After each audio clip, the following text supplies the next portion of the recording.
The price of power, the cost of running for president. What does it take to become the most powerful person in the world? Talent, charisma, vision?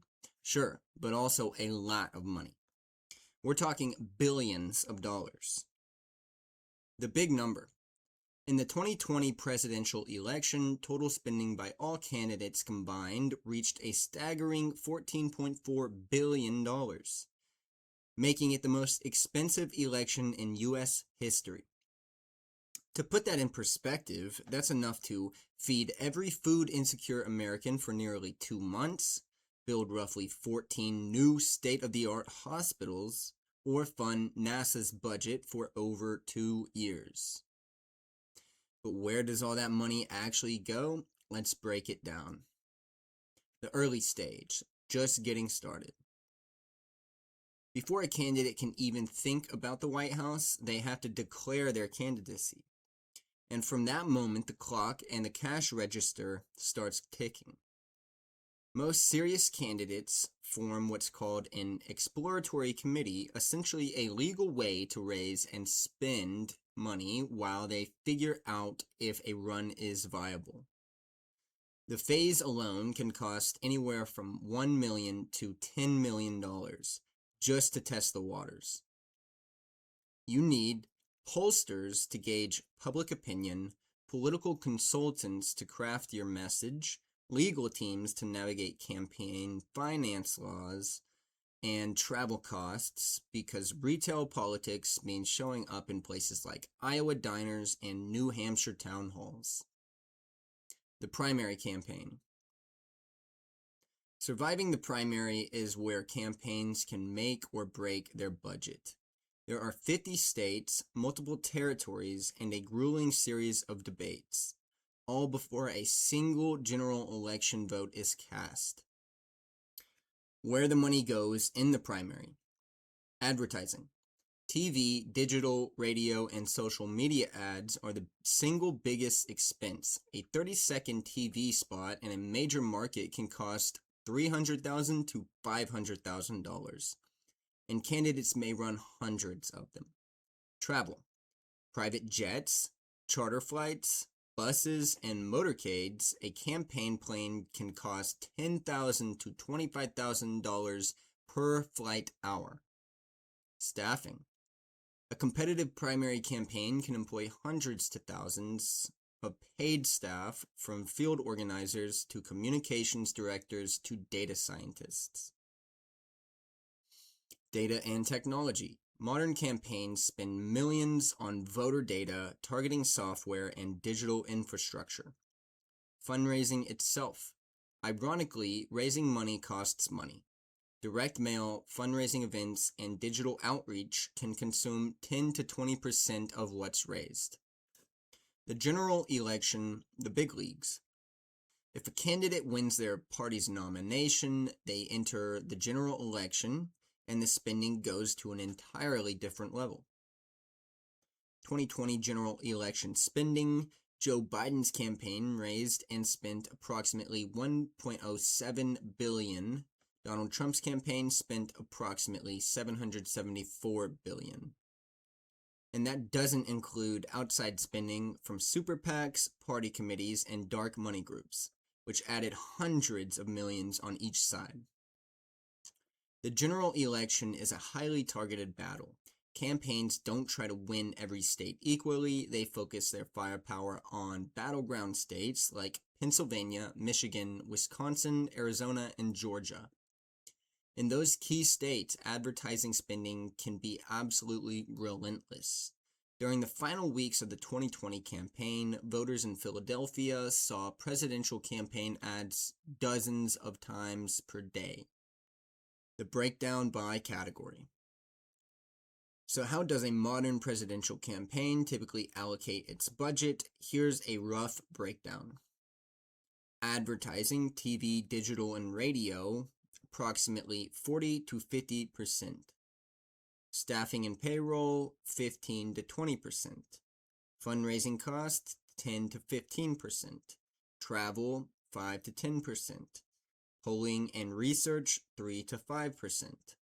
legal and compliance 3 to 5%, office and operations 2 to 5%. Campaigns can't spend money they don't raise, so where does it all come from? Small dollar donors. Thanks to digital fundraising platforms, small donors have become a massive force. Bernie Sanders in 2020 famously boasted an average donation of just $18, yet raised over $180 million in the primary. Large donors. Wealthy individuals can donate up to $3,300 per candidate per election directly. That doubles if you count both the primary and general election cycles. Super PACs. These outside groups can raise unlimited funds from corporations, unions, and wealthy individuals, as long as they don't coordinate directly with campaigns. In practice, they spend hundreds of millions on advertising that benefits their preferred candidate. Dark money groups. 501c4 nonprofit organizations that can spend on politics without disclosing their donors.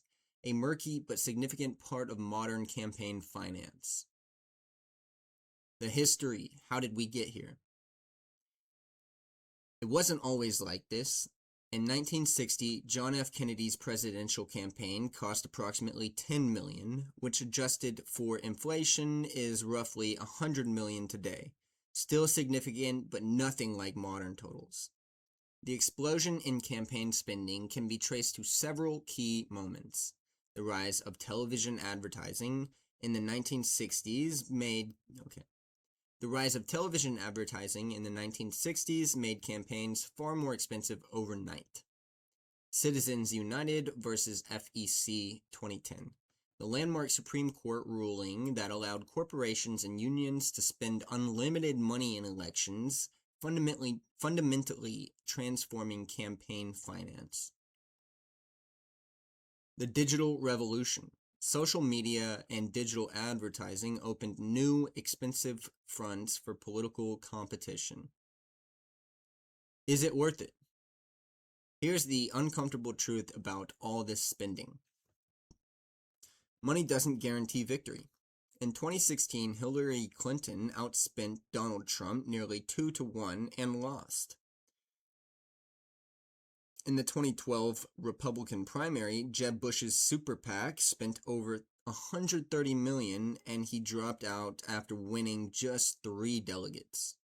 Research suggests that after a certain threshold, additional spending has diminishing returns. Name recognition, the political environment, and candidate quality all play enormous roles. But here's what money does do. It buys access and viability. A candidate who can't raise money is rarely taken seriously, by media, by voters, or by their own party. Should it cost this much? Many Americans on both sides of the political aisle question whether this system is healthy for democracy. Critics argue that the need to raise massive funds limits who can run to the wealthy or those beholden to wealthy donors. Dark money undermines transparency in the democratic process. The system gives outsized influence to corporations and billionaires. Supporters of the current system argue that campaign spending is a form of free speech. Competition for donations forces candidates to build broad coalitions. More spending means more information for voters. The debate rages on in Congress, in courts, and in the voting booth. Running for president of the United States is the ultimate test of political endurance and financial stamina. From the first exploratory committee check to the final campaign ad airing on election night, the modern presidential race demands hundreds of millions, if not billions of dollars. Whether that's a reflection of the scale of American democracy or a flaw in its design is a question voters, lawmakers, and citizens will continue to debate for years to come.